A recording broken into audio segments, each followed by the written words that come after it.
Hello friends, my name is Nargis Gupta. In last video we have discussed about the space complexity. In this video we will discuss another two questions based on a space complexity. एक question मैं iterative method का बताऊंगा और एक question आपको recursive method का बताऊंगा और इसमें कंपेयर करेंगे हम which one is the better in respect of the space complexity.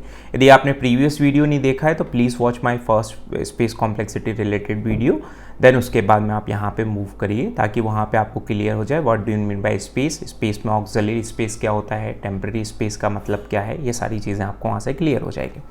Now यहाँ पे हमने एक फैक्टोरियल का प्रोग्राम लिया है. पहले मैं आइटरेटिव मेथड को यूज़ कर रहा हूँ. फैक्ट एक वेरिएबल ले लिया, तो फैक्ट नाम का एक वेरिएबल है और इसका कुछ ना कुछ मेन मेमोरी में स्पेस एड्रेस रहेगा. देन उसके बाद में आई एक वेरिएबल है जो एक लूप के आइटरेटर की तरह वर्क कर रहा है और फैक्ट को मल्टीप्लाई करता जा रहा हूँ आई में, तो फैक्टोरियल यहाँ पे फाइंड आउट होता जा रहा है. लेट अस हम 5 का फैक्टोरियल निकालें तो 120 is the result. Result return हो जाएगा.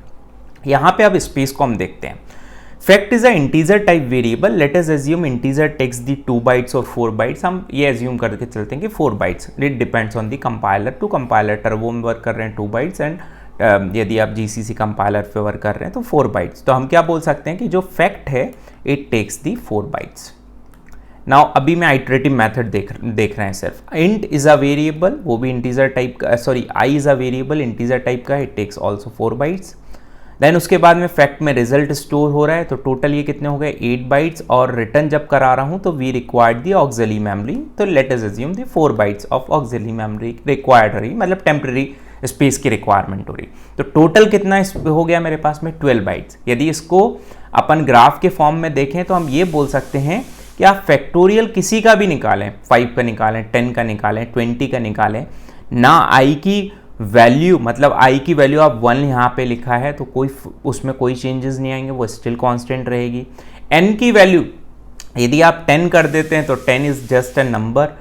फैक्ट आपका फैक्ट वही रहेगा. तो यहाँ पर यदि आप देखें तो एक constant, late us assume 12 bytes हैं तो 12 बाइट एक कांस्टेंट टर्म हो गई अपने स्पेस के रिस्पेक्ट में.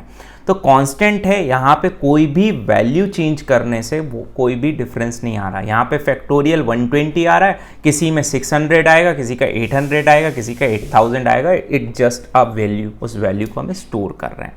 तो यहाँ पे स्पेस के रिस्पेक्ट में आपको कोई भी चेंज नहीं आएगा. So that's why the space complexity of this particular iterative method is order of 1. But यदि इसी पर्टिकुलर में आइटरेटिव मेथड को, यहाँ पे एक्सप्लेनेशन है या आप मेरी वेबसाइट पे देख सकते हैं, इसको मैं रिकर्सिव बनाऊं. रिकर्सिव में आप देखिए कि रिकर्जन मतलब आपको सबको पता है कि function is calling itself is known as a recursion. वो बार बार अपने आप को कॉल करे, वो एक रिकर्जन हो गया. यहाँ पे हमने रिकर्सिव प्रोग्राम फैक्टोरियल के लिया ताकि आप कंपेयर कर पाएँ. In fact if n is less than equals to 1 return 1 हो जाएगा, एल्स में रिटर्न कर देंगे n इंटू फैक्ट n-1, मतलब उसको रिकर्सिवली कॉल करेंगे. Let us assume the n equals to 3. n की वैल्यू 3 ले लेता हूँ. अब रिकर्सिव कॉल है तो आप सबको पता है कि रिकर्जन आपका जब कॉलिंग होती है तो वो स्टैक के अंदर कॉलिंग होती है. तो वी रिक्वायर्ड दी 1 स्टैक. तो स्टैक डेटा स्ट्रक्चर की रिक्वायरमेंट पड़ेगी क्योंकि फंक्शन है, फंक्शन की कॉलिंग कहाँ पे होगी, स्टैक के अंदर. यहाँ पे सबसे पहले मैंने n की वैल्यू ली. If n 3 is less than equals to 1, condition is false. Condition false तो आप एल्स वाले पार्ट में आ गए. एल्स वाले में आए तो आपने क्या यहाँ पे देखा, आपने 3 is the n value, fact निकाला तो n-1 कितना हो गया 2.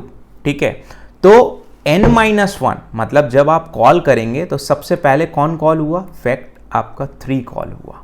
ठीक है, उसके बाद में आपने 2 पे गए तो जैसे ही आप 2 पे गए तो यहाँ n की वैल्यू 2 हो गई. 2 is less than equals to 1, condition again false. तो फिर से आप इस वाले पार्ट में आए तो यहाँ पे यदि आप देखें तो n की वैल्यू कितनी है 2 इंटू फैक्ट की वैल्यू कितनी हो गई आपके पास में 2-1 1. तो यहाँ पे फैक्ट 2 कॉल हुआ आपका. उसी तरह से यहाँ पे आप n की वैल्यू अब कितनी हो गई आपके 1. तो फैक्ट की वैल्यू अपन चेक करेंगे. जैसे ही फैक्ट की वैल्यू चेक करेंगे तो n1 is less than equals to 1, condition 2, तो रिटर्न कर दो 1 को. तो जब आपने फैक्ट 1 को कॉल किया तो रिटर्न कहाँ से होगा, रिटर्न कहाँ से होगा, यहाँ से. यहाँ से आप क्या कर रहे थे, तो 1 को जब कॉल किया तो क्या रिटर्न होके आ रहा है आपका 1, क्योंकि 1 रिटर्न हुआ यहाँ पे फैक्ट 1. तो 1 रिटर्न हुआ तो यहाँ पे रिजल्ट हो गया 1. ये रिजल्ट कहाँ पे आया आपका फैक्ट 1 का, फैक्ट 1 का रिजल्ट आया आपका टॉप टू नेक्स्ट वाले फंक्शन में, तो टॉप टू नेक्स्ट वाले फंक्शन में क्या है आपके पास में 2 इंटू फैक्ट 1 का रिजल्ट 1, तो यहाँ पे हो गया 2। जैसे ही आपने इसको पॉप आउट किया 2 को, तो ये फैक्ट 3 में रिजल्ट आया, तो फैक्ट 3 में क्या हो जाएगा 3 इंटू फैक्ट 2, फैक्ट 2 की वैल्यू कितनी है 2, तो कितना हो जाएगा 6। तो रिटर्न हम क्या कर रहे हैं फाइनली आप रिटर्न कर देंगे 6 को। तो यहाँ पर this is a recursive method. अब रिकर्सिव मैथड है तो यहाँ पर आप देख सकते हैं यदि मैंने n की वैल्यू 3 ली तो स्टैक का साइज क्या हो गया आपका, height of the stack is 3। यदि मैं n की वैल्यू 5 लेता तो स्टैक में ये फंक्शन कितने बार कॉल होते आपके, टोटल 5 टाइम्स कॉल होते। तो height of the stack is increase. Stack basically है क्या आपका, एक आपका स्टैक एक मेमोरी एरिया है। तो क्या हो रहा है, जहाँ पे 3 फंक्शंस को स्टोर करा रहे हैं वहाँ 5 को करा रहे हैं, तो वो स्पेस बढ़ता जा रहा है। 5 की जगह यदि मैं 500 को कराऊंगा तो वो मेमोरी स्पेस मेरा बढ़ता जाएगा। तो मेमोरी स्पेस किस पे डिपेंड करेगा आपका, इस n की वैल्यू पे। दैट्स वाई हम ये कह सकते हैं कि लीनियरली जैसे n की वैल्यू 3 थी तो मैं यहाँ पे आया, n की वैल्यू 5 हुई तो मेरा और ज़्यादा स्पेस लगा, n की वैल्यू 10 हुई तो और स्पेस लगा। मतलब लीनियरली हम क्या बोल सकते हैं कि हम यहाँ पर n की वैल्यू पे हम डिपेंडेंट हैं, उसके बेसिस पे मेरी मेमोरी लगती जा रही है। तो the space complexity of this particular program recursive method using recursive method is order of n। यहाँ पे मैंने डिस्क्रिप्शन भी लिखा है, डिटेल डिस्क्रिप्शन। यदि आप सब पढ़ना चाहें तो मेरी वेबसाइट nargisgupta.com पे जाके आप पढ़ सकते हैं। यहाँ पे पूरा डिटेल में जो भी मैंने एक्सप्लेन किया है उसको लिखा है। कुछ पॉइंट्स हैं यहाँ पे मैंने लिखे हैं, इंपॉर्टेंट है, उसको ध्यान में रखिएगा कि as the number of function call increases the size of stack is also increases. अभी हमने ऑलरेडी पहले ऊपर डिस्कस कर चुका है। When you calculate the space complexity for recursive function, it would be more dependent upon the auxiliary memory। और auxiliary memory है क्या, बेसिकली आपका एक टेम्पररी मेमोरी है, टेम्पररी स्टोरेज है, एक्स्ट्रा मेमोरी है। तो एक्स्ट्रा मेमोरी क्या हो गई, स्टैक हो गया। तो स्टैक की रिक्वायरमेंट हुई तो वो डिपेंड करेगा आपका ऑक्सिलरी मेमोरी पर।